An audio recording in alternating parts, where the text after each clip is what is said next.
glad to be here for the first time in Indianola, Mississippi, to speak in a mass meeting, and you just don't have an idea what a pleasure this is to me, because we've been working across for the past 2 years, and Mr. Charles Mike Learn worked very hard trying to get a place here during the time that I was campaigning, and he failed to get a place. But it's good to see people waking up to the fact, something that you should have been awakened years ago. First, I would like to tell you about myself. As Mike Learn say, my name is Mrs. Fannie Lou Hamer, and I live at 626 East Lafayette Street in Rooseville, Mississippi. It was in 1962, the 31st of August, that 18 of us traveled 26 miles to this place, to the county courthouse, to try to register to become first-class citizens. When we got here to Indianola, to the courthouse, that was a day I saw more policemen with guns than I'd ever seen in my life at one time. They were standing around, and I never will forget that day. One of the men called the police department in Cleveland, Mississippi, and told him to bring some type of big book back over there. But anyway, we stayed in the registrar's office. I'm not sure how long, because it wasn't but two allowed in the room at the same time. After we got out from the registrar's office, I was one of the first persons to complete, as far as I knew how to complete, on my registration form, and I went and got back on the bus. During the time that we was on the bus, the policemen kept watching the car, the bus, and I noticed the highway patrolman watching the bus. After everybody had completed their forms, and after we started back to Rooseville, Mississippi, we were stopped by the highway patrolman and the policeman, and was ordered back to come to Indianola, Mississippi. When we got back to Indianola, the bus driver was charged with driving a bus the wrong color. This is the gospel truth, but this bus had been used for years for cotton chopping, cotton picking, and to carry people to Florida to work to try to make enough to live on in the wintertime to get back here to the cotton field the next spring and summer.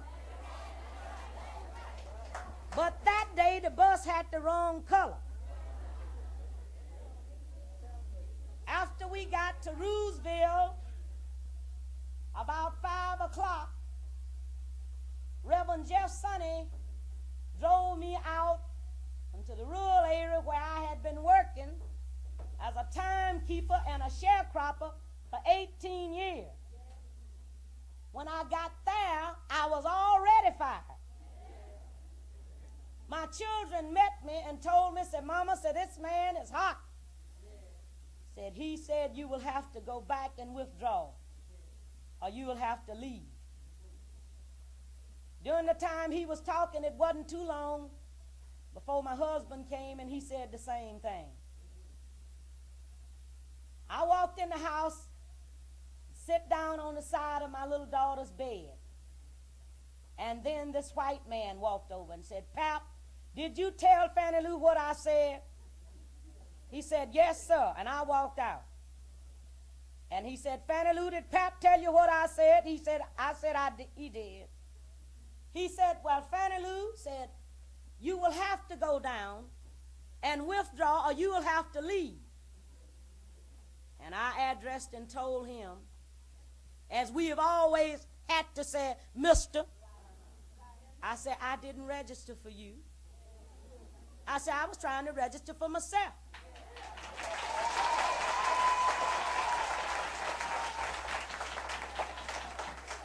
He said, we are not ready for that in Mississippi. He wasn't ready, but I've been ready a long time.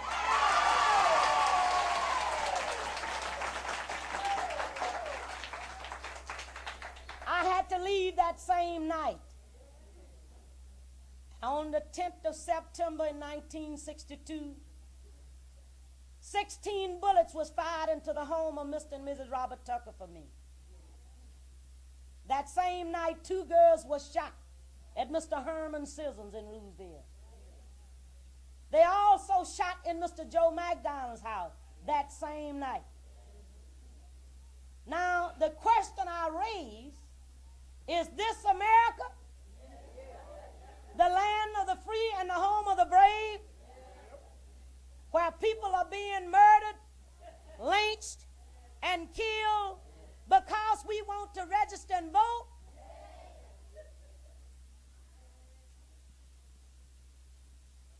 When my family and I decided to move back in Sunflower County in December, the car that we had been paying on for the last 3 years, it was taken. We didn't have many things, and part of them had been stolen. But just to show you that God wants people to stand up. So we began at this address, 626 East Lafayette Street. Last February, my husband was arrested because I said, I don't believe that I've used 9,000 gallons of water and don't have a bathtub or running water in the house. Can't you see justice in disguise? Can't you see justice in disguise? One morning about 5 o'clock, my husband got up to use the washroom. There was a knock on our door. He said, come in. That was 2 policemen. What are you doing up this time of night? 5 o'clock in the morning. Can you see how justice is working in Mississippi? You see, the point is about this, and you can't deny it, not either one of you here in this room, not Negroes. We have prayed for a change in the state of Mississippi for years. And God made it so plain, he sent Moses down in Egypt land to tell Pharaoh to let my people go. And he made it so plain here in Mississippi, the man that heads the project is named Moses, Bob Moses.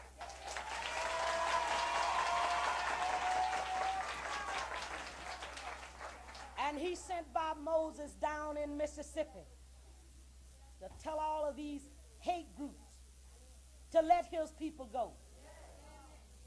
You see, in this struggle, some people say that, well, she doesn't talk too good. The type of education that we get here, years to come, you won't talk too good.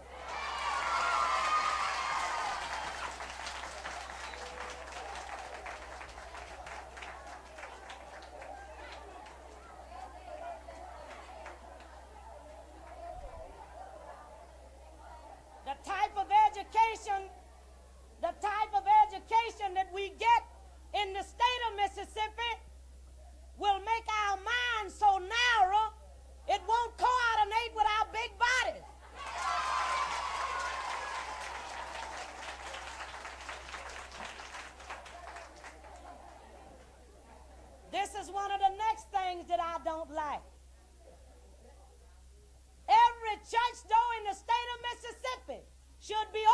these meetings.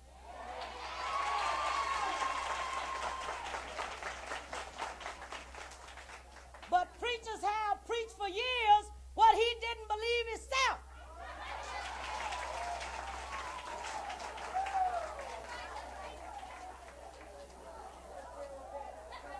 And if he's willing to trust God,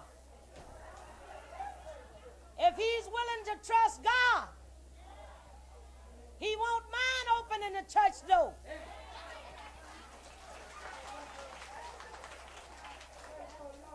Because the first words of Jesus' public minister was, "The Spirit of the Lord is upon me, because he has anointed me to preach the gospel to the poor. He has sent me to proclaim and bring relief to the captive." And you know we are living in a captivated society today. And we know the things we're doing is right. The 37th Psalm said, "Fret not thyself because of evildoers, neither be thou envious against the workers of iniquity. For they shall be cut down like the green grass, and wither away as the green herb. Delight thyself in the Lord, and verily thou shalt be filled." And we are determined to be filled in Mississippi today.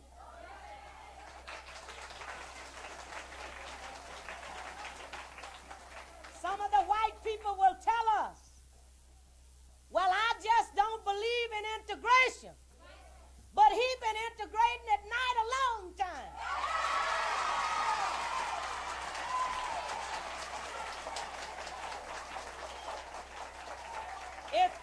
If he hadn't been, it wouldn't be as many light-skinned Negroes as it is in here.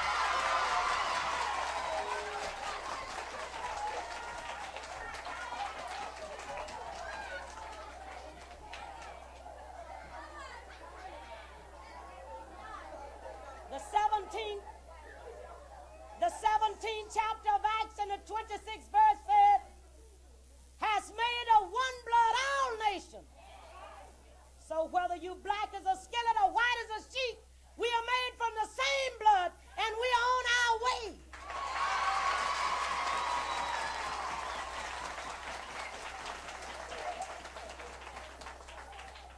We know we have a long fight, because the leaders, like the preachers and the teachers, they are failing to stand up today.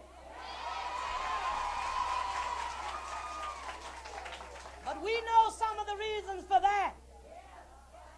This brainwash education that the teachers have got, he know if he had to get a job as a janitor in this missile base that they'll be building, he'd probably turn something over and blow up the place because he wouldn't know what it was.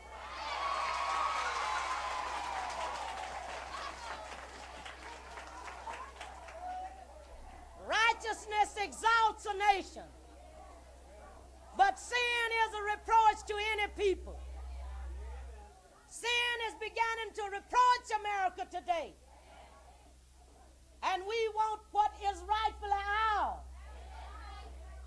And there's no need of running and no need of saying, "Honey, I'm not going to get in the mess." Because if you were born in America with a black face, you were born in the mess.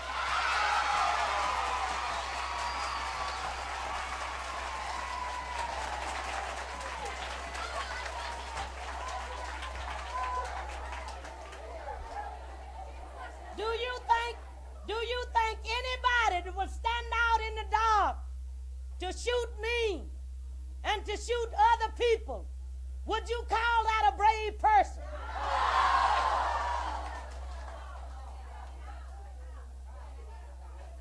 It's a shame before God that people will let hate not only destroy us, but it will destroy them.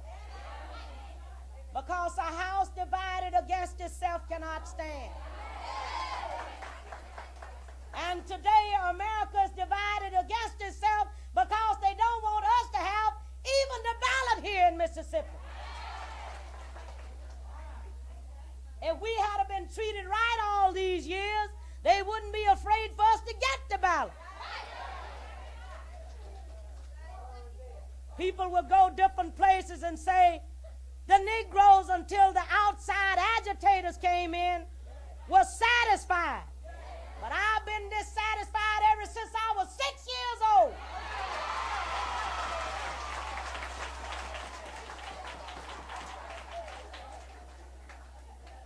I remember my mother has worked for one measly $1.25 a day. And you couldn't say that was satisfaction. But to be truthful to you tonight, I first wished I was white. Some of you wish the same thing.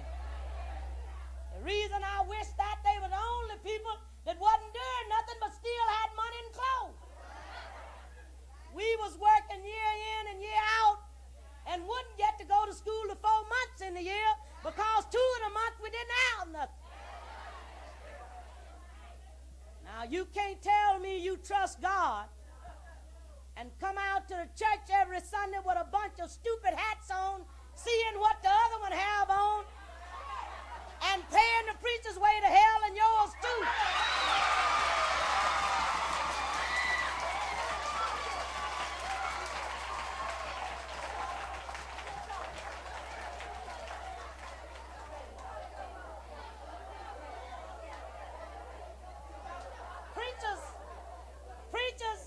Preachers is really shocking to find them out. You know, they like to rail back in the corners and over the rostrum and said, what God has done for Meshach, Shadrach, and Abednego.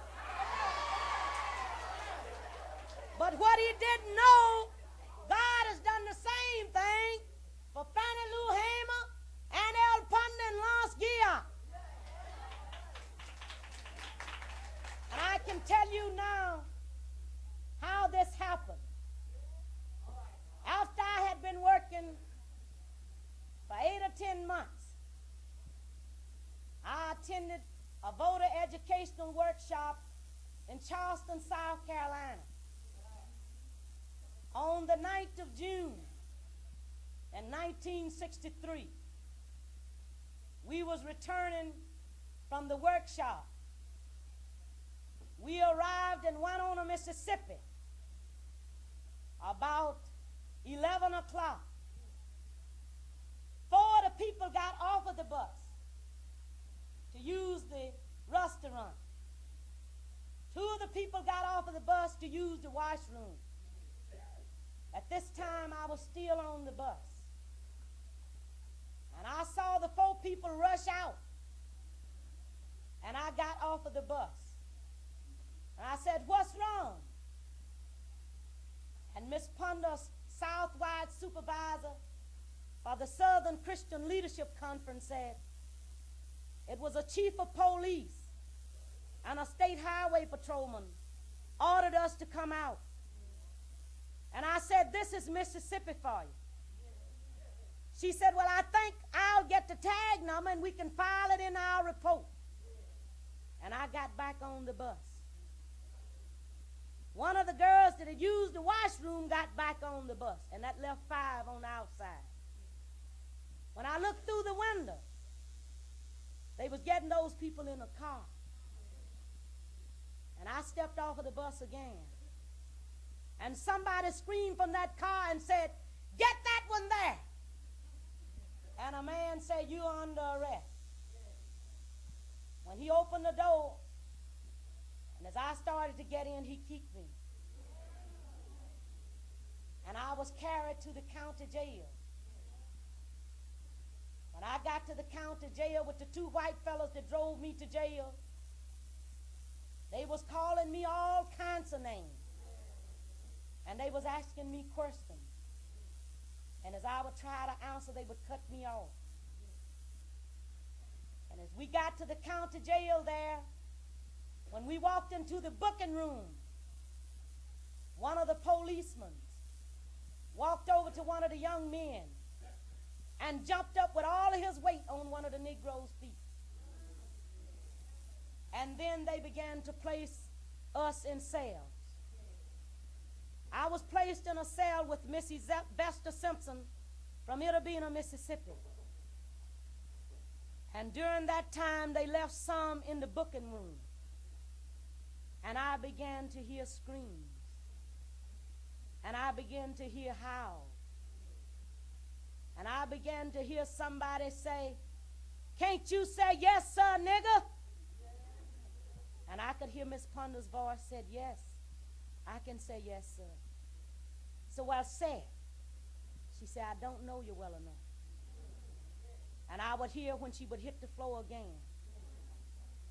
And during the time they was beating Miss Ponder, I heard her when she began to pray. And she asked God to have mercy on those people because they didn't know what they was doing. I don't know how long this lasted, but after a while, Miss Ponder passed my cell. She didn't recognize me when she passed my cell. One of her eyes looked like blood, and her mouth was swollen. And she was holding up by propping against the back of the brick cell. And then 3 men came to my cell. A state highway patrolman and a police and a plain dressed man. The state highway patrolman said, "Where are you from?" I said, "Roosevelt, Mississippi." He said, "I'm going to check that out." And it wasn't too long before he was back. And he used the curse word. And he said, "You are from Roosevelt, all right."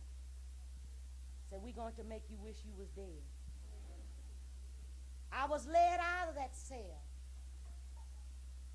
and to another cell where they had 2 Negro prisoners.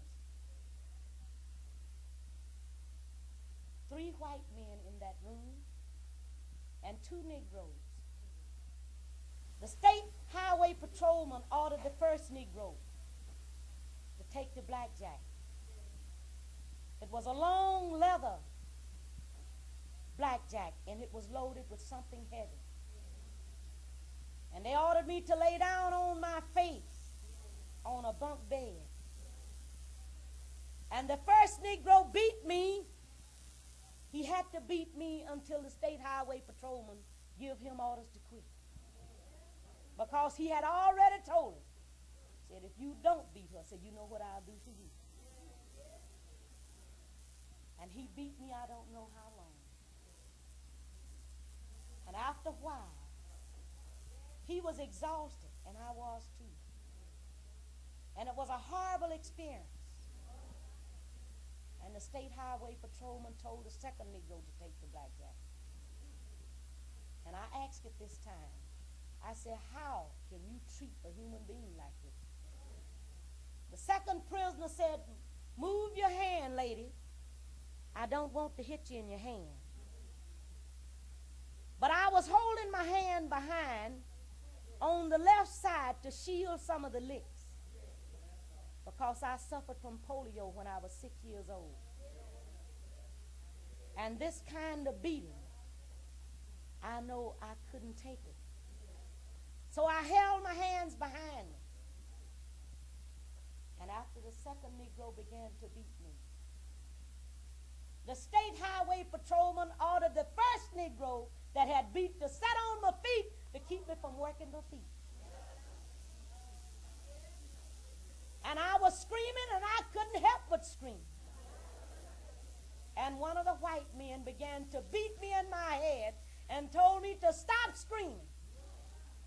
And the only way that I could stop screaming was to take my hand and hug it around the tip to muffle out the sound. My dress worked up from this hard blackjack, and I pulled my dress down, taking my hands behind, and pulled my dress down. And one of the city policemen walked over and pulled my dress as high as he could. 5 men in this room while I was one Negro woman being beaten. And at no time did I attempt to do anything but scream and call on God. I don't know how long this lasted, But after a while, I must have passed out.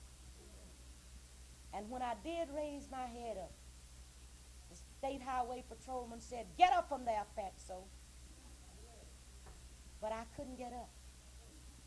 I don't know how long, but I kept trying. And you know, God is always able. And after a while, I did get up. And I went back to my cell. That Tuesday when they had our trial, the same policeman that had participated in the beatings was on the jury seat, people. And I was charged with disorderly conduct in resisting arrest. And I want to say tonight, we can no longer ignore the fact America is not the land of the free and the home of the brave. When just because people want to register and vote and be treated like human beings, Cheney, Shriner, and Goodman is dead today. A house divided against itself cannot stand.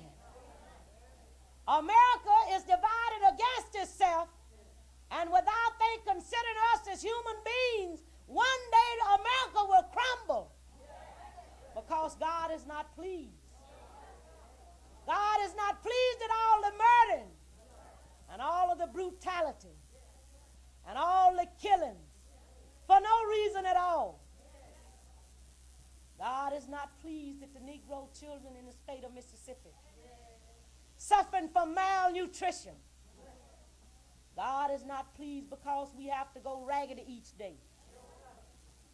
God is not pleased because we have to go to the field and work from 10 to 11 hours for $3 lousy.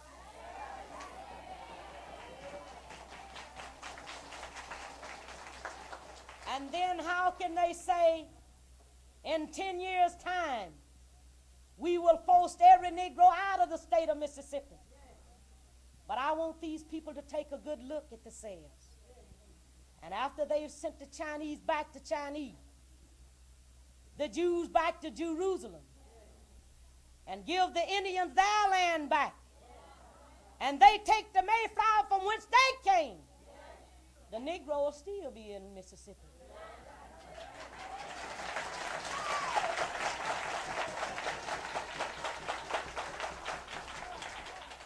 We don't have anything to be ashamed of here in Mississippi. And actually, we don't carry guns because we don't have anything to hide. When you see people packing guns and is afraid for people to talk to you, he's afraid that something is going to be brought out in the opening on him. But I want the people to know in Mississippi today, the cover has been pulled back off of you. And you don't have any place to hide. And we are on our way now. We are on our way, and we won't turn around.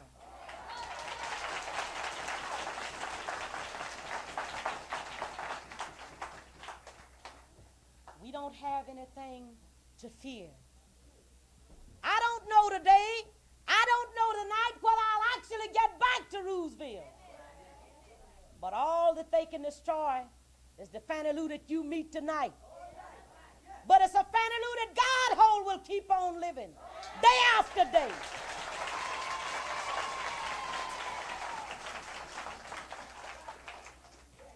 Righteousness exalts a nation, but sin is a reproach to any people.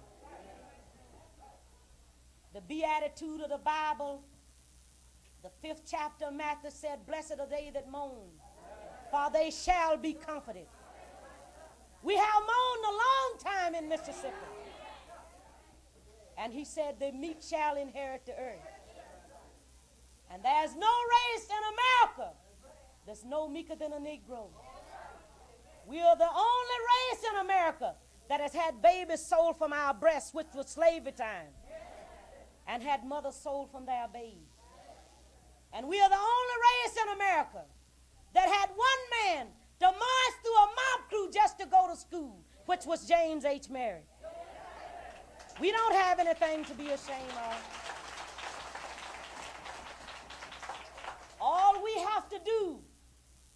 is trust God and launch and out into the deep. You can pray until you faint, but if you don't get up and try to do something, God is not going to put it in your lap.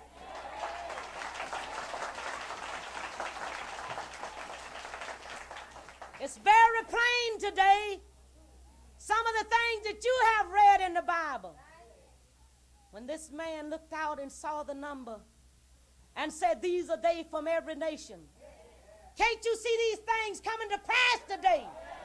When you see all of these students coming here to help America to be a real democracy and make democracy a reality in the state of Mississippi. Can't you see the fulfilling of God's word? He said, a city that's set on a hill cannot be hid. Let your light so shine that men would see your good works and glorify the Father which is in heaven. He said, blessed are ye when men shall revile you and shall persecute you and shall say all mine evil against you falsely for my sake. Rejoice and be exceedingly glad, for great is your reward in heaven. For so they persecuted the prophets which were before you. That's why I tell you tonight that you have a responsibility. And if you plan to walk in Christ's footsteps and keep his commandments, you are willing to launch out into the deep and go to the courthouse. Not come here tonight to see what I look like, but to do something about the system here.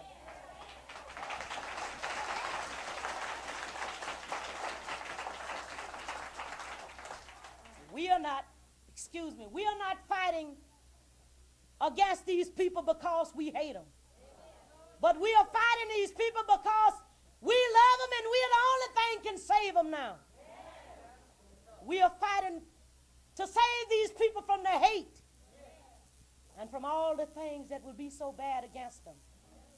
We want them to see the right way. Every night of my life that I lay down, before I go to sleep, I pray for these people that despitefully use me. And Christ said, the meek shall inherit the earth. And he said before one tilt, or one jot of his word would fail, heaven and earth would pass away, but his word would stand forever. And I believe tonight that one day in Mississippi, if I have to die for this, we shall overcome.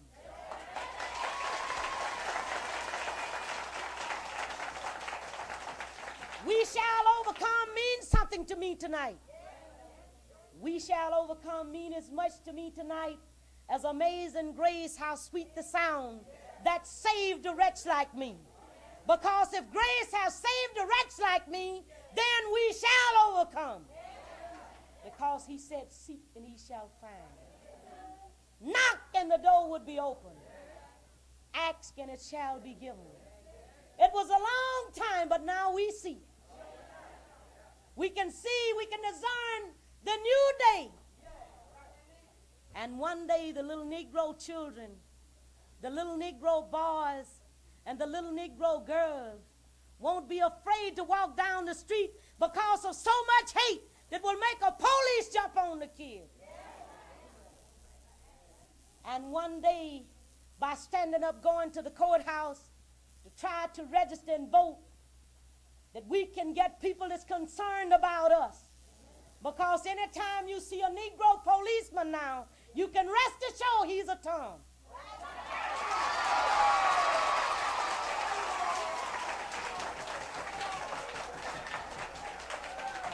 Because if he wasn't a Tom, he would be elected by the people, not just a handful of folk. And he'll get out on the street and beat your brains out and afraid to go around the corner and arrest a white man.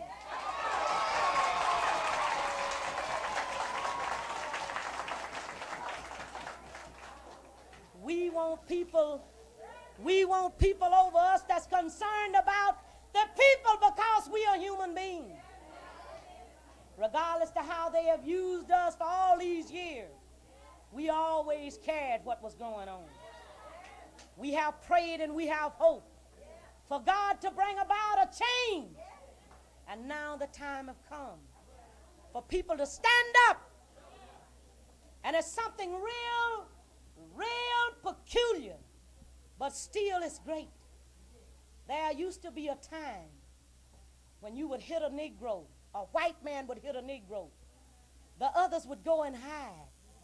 But there's a new day now. When you hit a Negro, you're likely to see 1,000 there.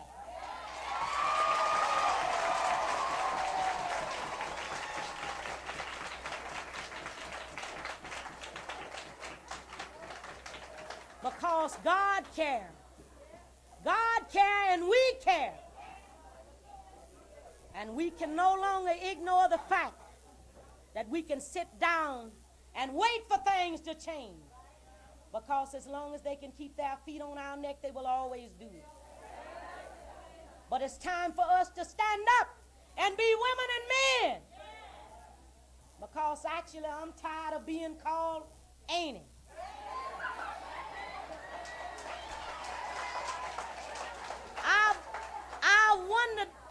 I wondered in life what actually time would they allow for me to be a woman. Because until I was 36, I was a girl. Girl this. And now I'm 46 and it's ain't it. But I want you to know tonight, I don't have one white niece or nephew.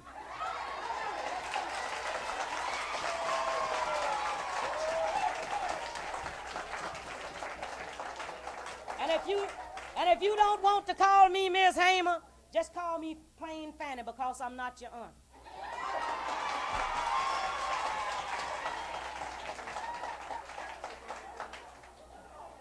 You know, people had said for years and years, the Negroes can't do anything.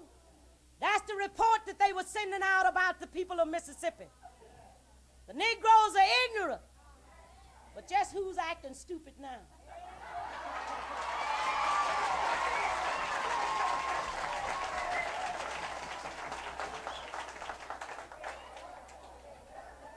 I heard a preacher say one night that people could look at the cloud and say it was going to rain. And it would rain. And still now they can't discern the signs of time. We can see the signs, people. The signs of time. And the time now is to stand up. Stand up for your constitutional right. And one day if we keep on standing up, we won't have to take this literacy test to copy a section of the Constitution of Mississippi we had never seen and interpret it too, when if he had the same test, he couldn't. One day we won't have all of this to do.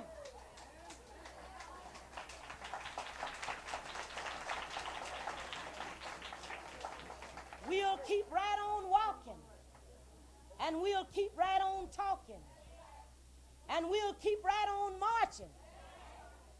And when your ministers say, well, it's all right to stand up, but don't march. But I don't like bringing politics into the church. And when he said this, it makes me sick because he's telling a big lie. Because every dollar bill got a politician on it, and the preacher loves it.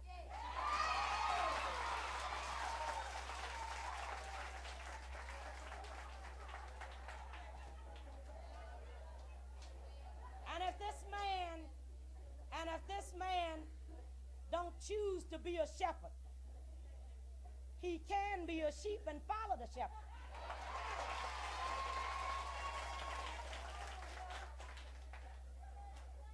You know, actually, I used to have so much respect for teachers and preachers, I would be nervous when I'd be around them. But since I found out that that's the scariest two things we got in Mississippi,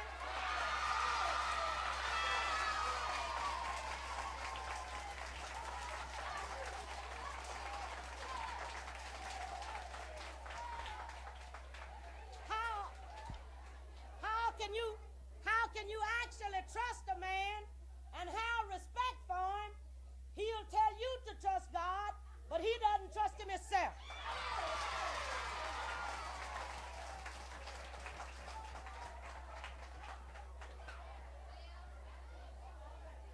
We want leaders in our community. And what people will say, well, if we can get rid of Fannie Lou, we can get rid of the trouble. But what they don't know, freedom is like an Eden council. If you kill me, it'll break out all over the place.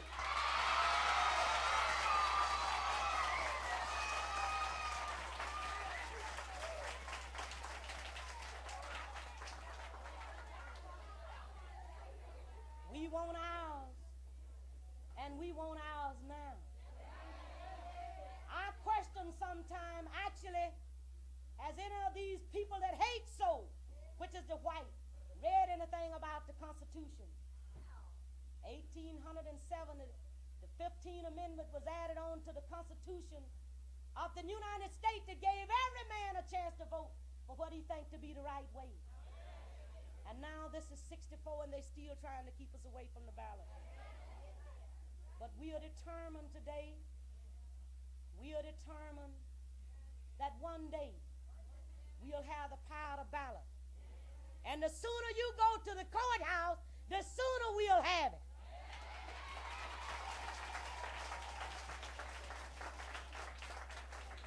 It's one thing I don't want you to say tonight after I finish, and it won't be long. I don't want to hear you say, honey, I'm behind you. Well, move. I don't want you back there.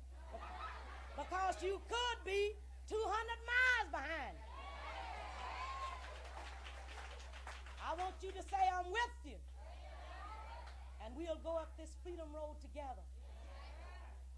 Before I leave you, I would like to quote from an old hymn my mother used to sing. Should earth against my soul engage and fiery dots be hurled, when I can smile at Satan's rage and face this frowning world. Thank you.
Said that we're on our way.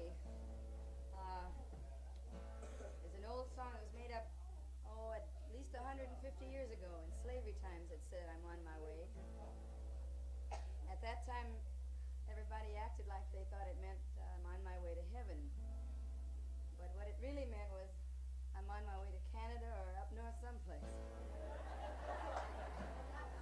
I'm on my way. And I won't turn back. I'm on my way. And I won't turn back. I'm on my way.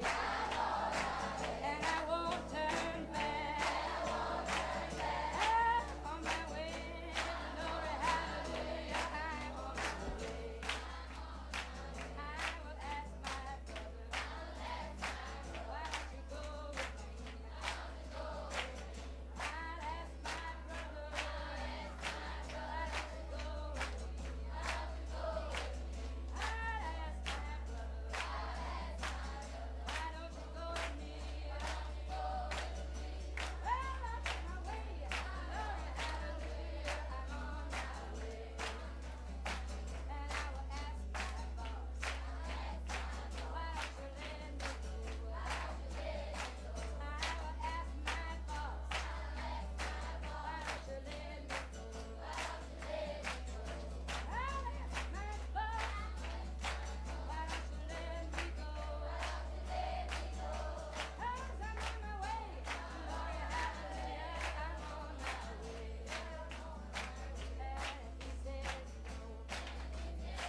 Los Angeles, in Arizona, New York. He happens to be a very old man, a blind man, a street preacher who really makes his living most of the time in Harlem, preaching out on the streets. But he's such a marvelous guitarist and singer that he's very often asked to come and play in California at festivals and in folk music places and all over the country. He's made some records too. This is a song that he sings, and I think maybe you know it. I don't know. We'll try it out though. His name is Reverend Gary Davis. Now, because of the fact that he doesn't have a church to support, he just preaches on the street. He doesn't have to think about the church in the same way that someone who's got a great fine building would have to put money into it. So he says some interesting things in his. He doesn't talk about building a place to get together in so that you can think about going off to. Well, now I'll just sing the song. Here. Let's get together right down here. Let's get together right down here. Let's get together right down here. Oh, let us get together now right down here. Oh, yeah, now let's sing together right down here. Let's sing together right down here. Let's sing together right down here. Oh, let us get together now right down here. Oh, now let's all march together right down here. Oh, let's march together, well, right down here. Let's march together right down here. Oh, let us get together now right down here. Well, now let's vote together. Well, right down here. Oh, let's vote together right down here. Let's vote together right down here. Well, let us get together now right down here. Yeah, now we have worked up plenty now right down here. Oh, we have worked up plenty. Oh, right down here. We have worked up plenty right down here. So let us get together, oh, right down here. Oh, well, we can make a heaven, I said right down here. Oh, we can make a heaven, well, right down here. Oh, we can make a heaven, right down here. Yeah, let us get together, I said right down here. Oh, yeah, let's get together, oh, well, right down here. Oh, let's get together, I said right down here. Let's get together right down here. Oh, let's get together right down here.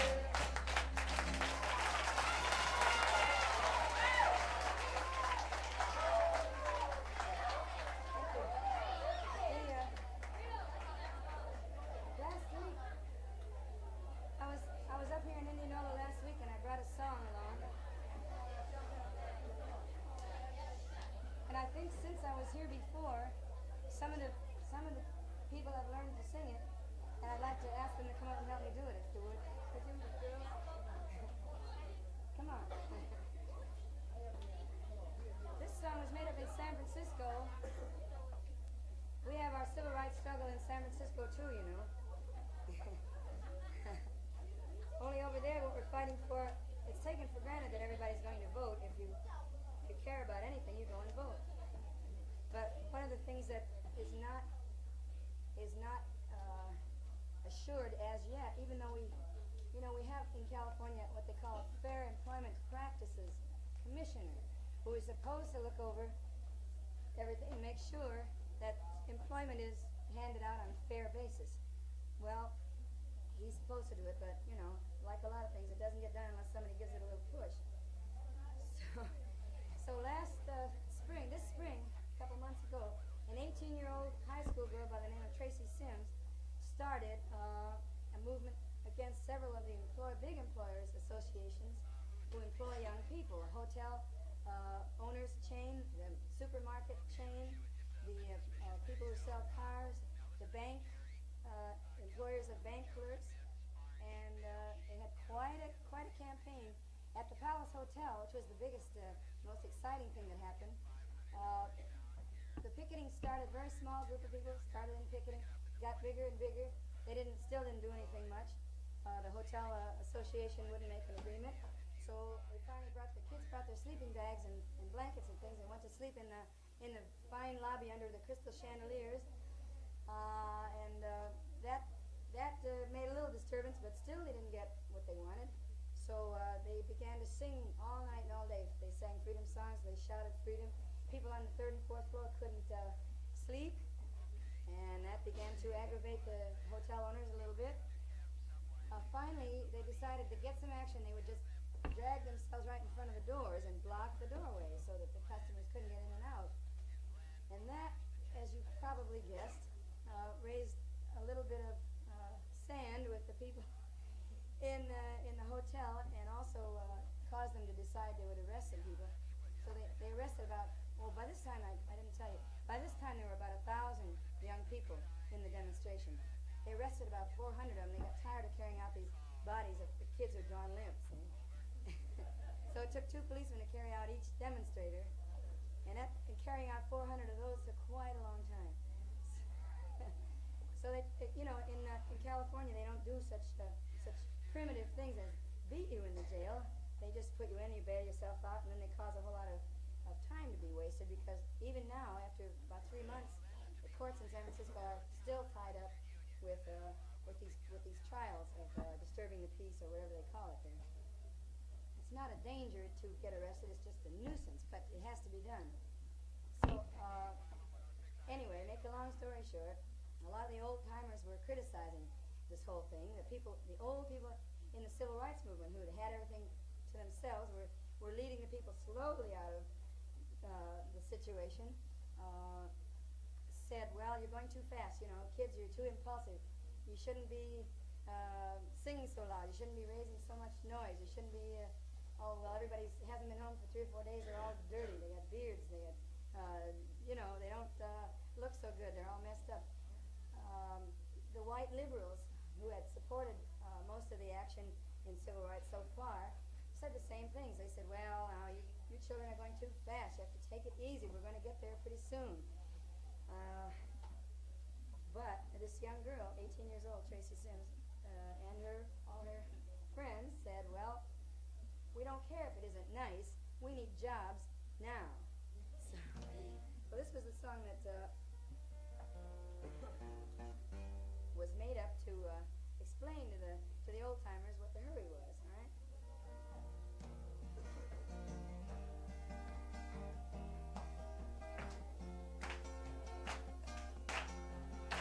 It isn't nice to block the doorway.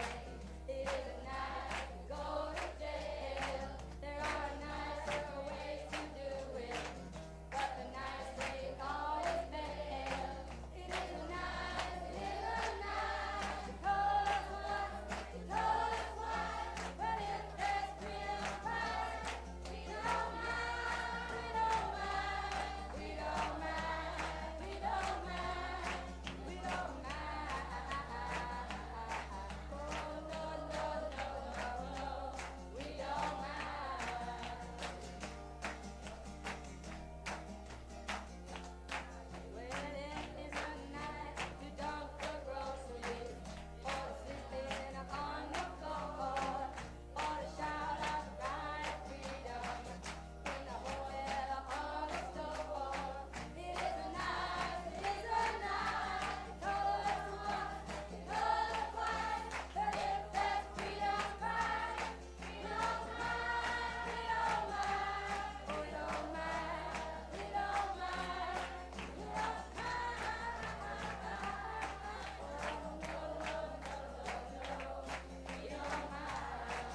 had to come 26 miles from Ruleville, Mississippi, right here to Indianola, to the county courthouse to register to vote. You're right here in Indianola. You don't have to go 26 blocks. Some of you don't have to go 6 blocks. We want people to go down to the courthouse tomorrow morning, register to vote.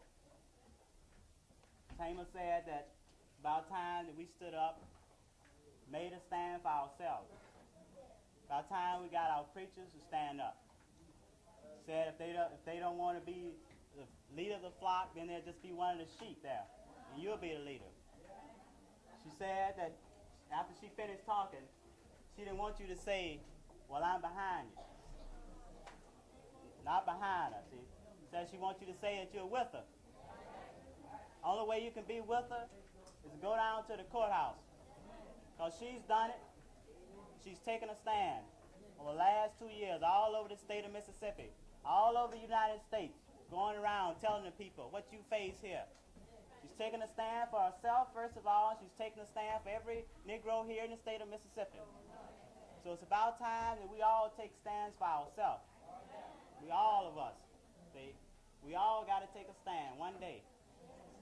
All we got to do, adults over 21 years of age, 21 over, go down to the courthouse.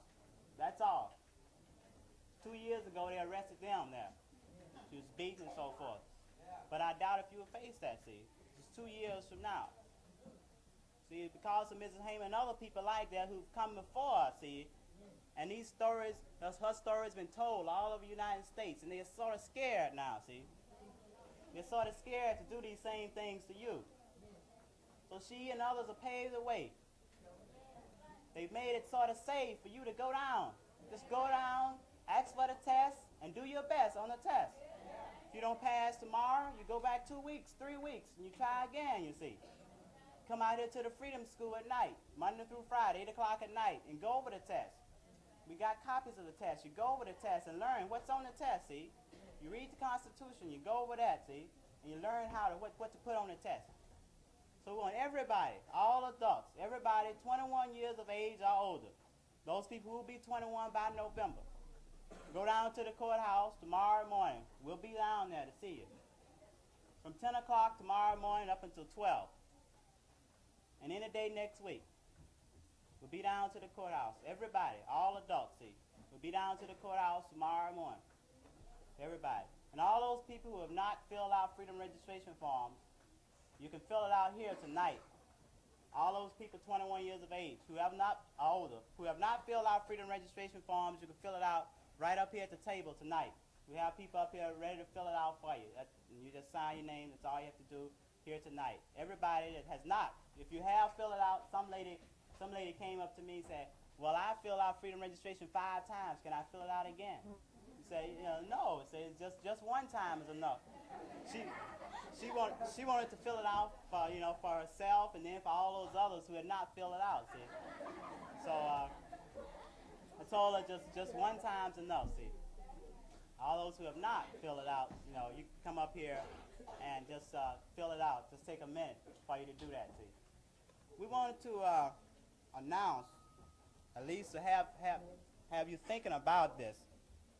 We have been thinking of various methods of bringing some sort of pressure on people downtown, merchants downtown who you spend your money with and who treat you just any sort of way, the way they want to treat you, the way they've been treating you for years. So we've been thinking of some method to sort of bring pressure on them, to get at them, to hire Negroes in the stores downtown and to treat people the way they should be treated when they come in the store and spend that money, the same money that anybody else would spend. So what we want you to start thinking about during the month of September, starting in the month of September when we get back, we would like for you to have made up your mind on two stores downtown that you want to boycott. Now, two stores downtown that you don't want to spend your money at. They say it's illegal to use the word boycott around here. So we're going to have a selective buying campaign downtown. Selective buying campaign. That's right. Not a boycott, selective buying. In other words, you spend your money where you think you get the best treatment, see. So during the month of September, that's when all the money is coming. That's when people making money, picking cotton and so forth, going all up into December when the Christmas buying comes in and all in those months, September, October, November, December. And we figure we pick 2 stores. And all the Negroes around here, Indianola, Moorhead, Inverness, Sunflower, all around, withdraw their money, their patronage from these 2 stores. We figure these 2 stores will go broke in 2 months. And when these 2 stores go broke, see, the rest of them are going to see just how much power you have. Just how much power you have, and they're going to see that they can't treat you any sort of way. And then they're going to start having meetings, and you can start demanding meetings. Demand that the mayor, the city council would set up some kind of council to listen to your grievances, see. This way they're going to start listening to you. So at our first meeting in September, we're going to pick 2 stores that we're going to stop buying from. Month of September, see. I want you to be thinking about this. You know the stores here. You know the worst ones. It's sort of like picking the lesser of the evils. All of them are bad. And you're gonna pick the lesser of them to keep buying, but you're gonna stop buying from the 2 worst. It might be hard to pick the 2 worst, because all of them are probably bad. But we're gonna try to pick the ones that are badder, worse than any others. And we'll do this, start this during the month of September. Month of September, we're gonna start this. It's up to you to pick whichever 2 stores you want.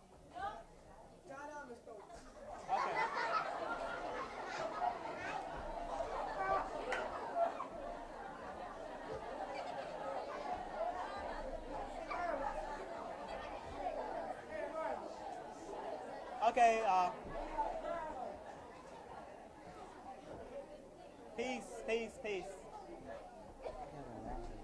Right. Is Liz here? Can we have order, please? Yes. Is Liz here? Do you have an announcement? Okay, we have an announcement that's connected to the Freedom School here that should be of interest to everyone here. This is Willie Clay, who's sort of big man in the Freedom School.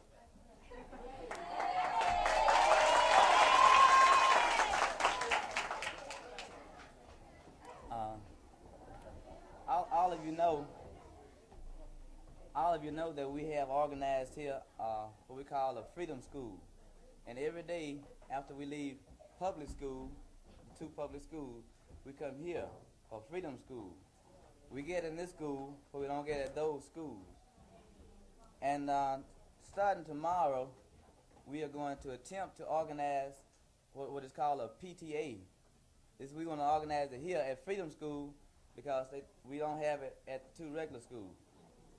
And we are asking the support of all the parents if they can come out here tomorrow night at 7 o'clock. And we are going to commence to organize what we call a PTA. All of you probably have heard this, but you hadn't had a chance to participate in one. So now we're going to organize one that you can participate in one because it will be your PTA. And Mr. Sadler was supposed to make this announcement, but for some reason he wasn't able to make it. I think it's a speech effect or something. But anyway, I'm here to fill in for him. And this will be organized tomorrow night. And we want as many parents as we can possibly get to come out here tomorrow night. And this will be to organize the PTA. Because your children are coming here to Freedom School. I'm coming to Freedom School. My parents will be here tomorrow night. Your children have parents. You are their parents. So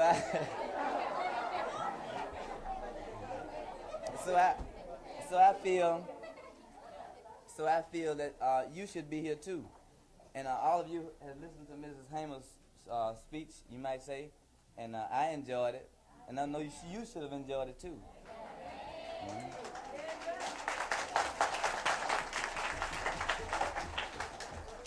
I just like to say that although I come to Freedom School every day, everything Mrs. Hamer said has moved me, you know.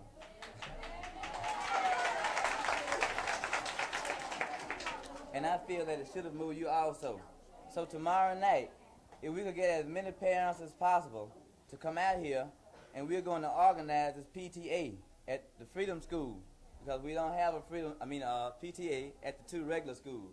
We should have, but we don't have.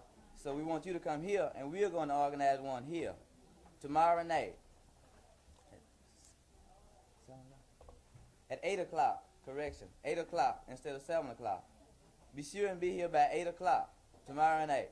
If for some reason you can't get here at 8 o'clock, try to make it 5 minutes after 8. Anyway, okay, that was all. You have something? Okay. I would like to announce that tomorrow about 1:30, we are trying to give an anniversary for the second year.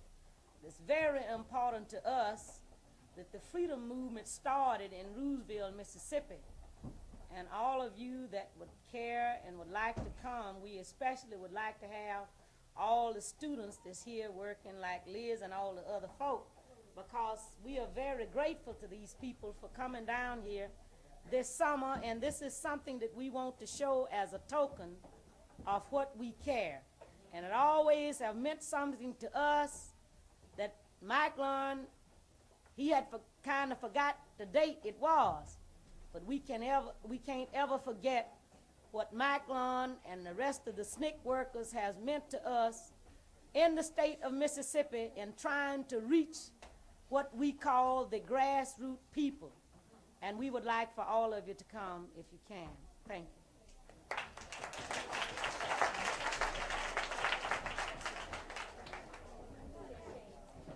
Before we go any further, I'd just like to ask all of you a question, in accordance with the announcements.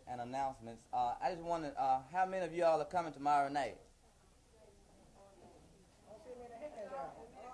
What's wrong?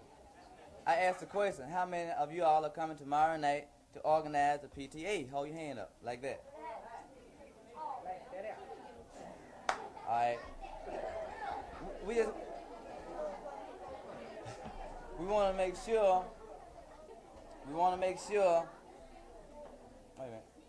We want to make sure that you all want the PTA, that you want to participate in it.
I just want to say about tomorrow night, if any of you are going to use the excuse that you have little kids at home and you have no one to sit with them, if you come over here, bring them here, and we'll take care of them. We got a lot of teachers, we'll take care of them. That's the first thing. If you have kids, if you got a grocery store to mind or something else to mind, you let us know, and we'll do it for you. We want all the parents to be over here tomorrow night. I just want to say one thing. I saw Mr. Brown, principal of the school over there yesterday, and I think he's about ready to move. But he's not going to be ready to move unless the whole group of parents from Gentry High School is behind the kids who were suspended, who were behind the kids who are about to be suspended. He would not see David Marsh's father, but he will see you if you represent all of the kids at Gentry High School. He wouldn't see one man, but if you represent all of the people, then he's going to see you. That's why you got to organize.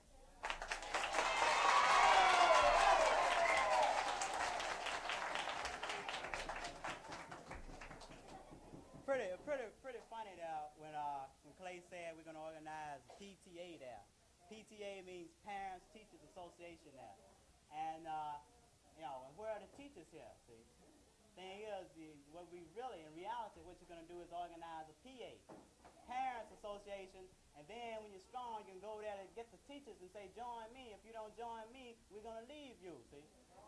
So you can organize a parents association first of all. And then if the teachers there don't want to come along, you say, well, we just got to hire some new teachers who want to come along. Because we're concerned about our kids, and you over there teaching them, and you don't want to sit down with us and tell us what they're doing. So how could you be concerned about them? So we organized, everybody should be here tomorrow night at 8 o'clock. All the parents, men, women, everybody. It's not a mother's association, by the way. It's the parents. Men are parents too, whether you know it or not. Men are parents too. Okay, somebody lost this thing here. Somebody lost this somewhere in the crowd tonight, so you see me and identify what's in it there. Let you have it.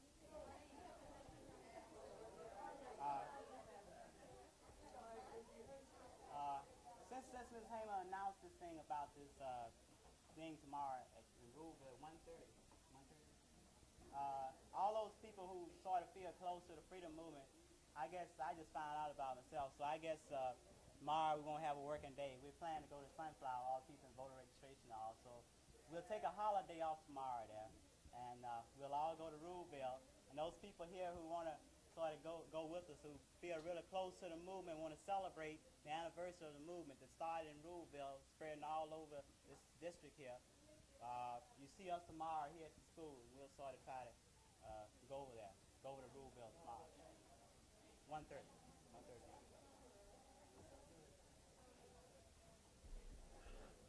I want to say that we appreciate Mrs. Hamer's invitation, and that I personally feel very close to Ruleville and close to the movement coming out of Ruleville. But we have Freedom School here tomorrow afternoon at 3 to 6:30. And I feel very torn. I don't know whether to go up to Ruleville and be where the celebration is or be here at Freedom School. But I will say that whether I am here or not, and whether other people of the staff are here or not, people are going to be here and Freedom School is going to run, because this is what it's going to be all through the fall. That the Freedom School, although...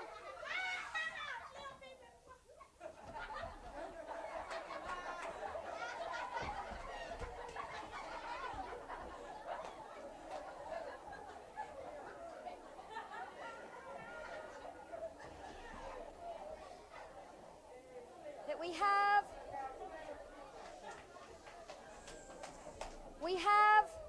have here in Indianola kids like I've never met in the whole United States. And I've taught in the state of Illinois, I've taught in the state of Washington, way out on the West Coast, and I've never met such kids as I've met here, and they are capable of running their own Freedom School, and they're going to be doing it eventually. So if it should happen that they start tomorrow, Freedom School will run as scheduled tomorrow. Okay, voter registration people have a day off.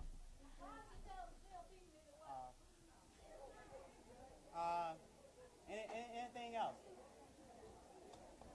Anything else? Next meeting will be next Thursday night at same time, 7:30, right here. Okay, we want to have Ms. Hamer come out here and lead us in our song, We Shall Overcome.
love of God the Father Almighty, and the fellowship of the Holy Spirit who leads and guides us this day and always, be and abide with each of us this night.